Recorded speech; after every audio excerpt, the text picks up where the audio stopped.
Okay, because one or two people have asked for a bit more clarification, this is the newly glazed potting shed which contains our grapevine. Our grapevine produces 30 odd pounds of grapes a year, runs right along there. It's all been refurbished. This door is now a fully opening window, and if you can see there, I've insulated all the gaps in the roof, so it's a much warmer place. Coming through here, there's the famous hose.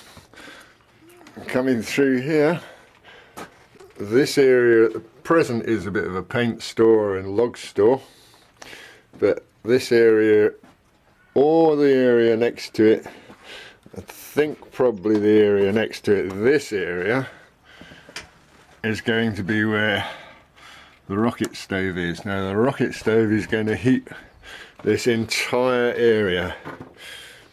There's the length of the new greenhouse, and the reason why, well, I'll show you the reason why. This area is always in shade. Now this was loose earth just 2 days ago, and it is pretty solid now. The difference in the shed already is like that. The whole idea is to heat this area. You can see, look how hard this is. Solid. The rocket stove will go in there, and we'll have a pipe that leads out under the ground and into the end of this bed, and then along that bed and come out the other end. At the moment we've got a bit of sun on that bed, but that's the most it gets. It gets about an hour and a half a day when the sun's out. When the sun isn't out, it freezes. Excuse the mess. I'll walk you down and round the garden. This is all made so that no rain falls on this garden, apart from on the fruit bushes. We've got apple trees, black currants, there's a cooking apple tree in the corner. It's all got to be finished off. No rain at all, because I don't like what's in the rain these days, what's in the chemtrails, what's falling out from Fukushima. So the whole thing is now under protection. I've got to get another piece of polythene for this bed. It's not perfect. There we have a second soft fruit bed, which is, this one's a blueberry, the one next to it's a blueberry, and then that's a little apple tree that's never done very well, and that's black currant, and at the end there's one more blueberry. That's a thornless blackberry, which is going to be coming out because it's such a mess. Basically it's made to be self-contained. The beds are made to face pretty much south. We have the sun over there, early morning sun, so they take as much sun as they possibly can.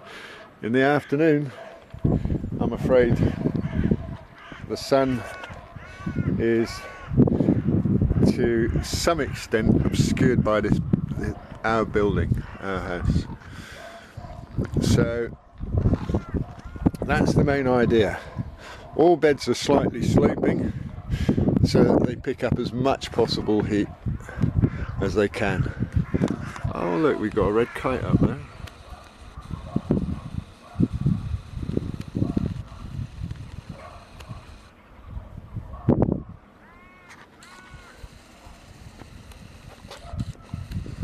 Anyway,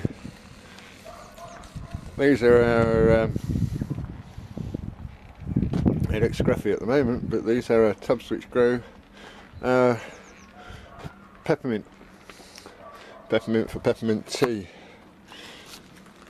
Take you for a little wander into the greenhouse, and it's warm in here. It's lovely and warm in here.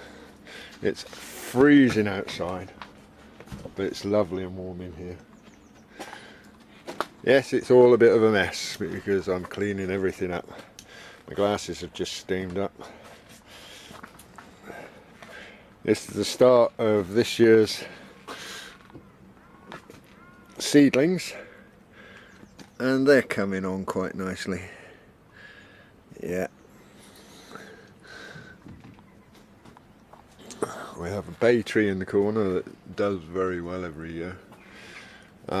Generally it's as good a system as I can put together. That's garlic and a few onions I rescued from the open ground that are coming up. Generally we're going to be as self-sufficient as possible. That's the idea. I've got a lawnmower that needs to be going soon because we have no lawn. So that's the place, that's the space, and that's what I'm doing with it. And I'm working hard at the moment, or have been, trying to get it set up.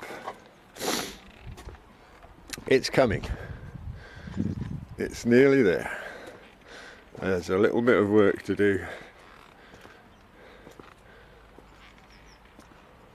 on the step, but it's nearly there.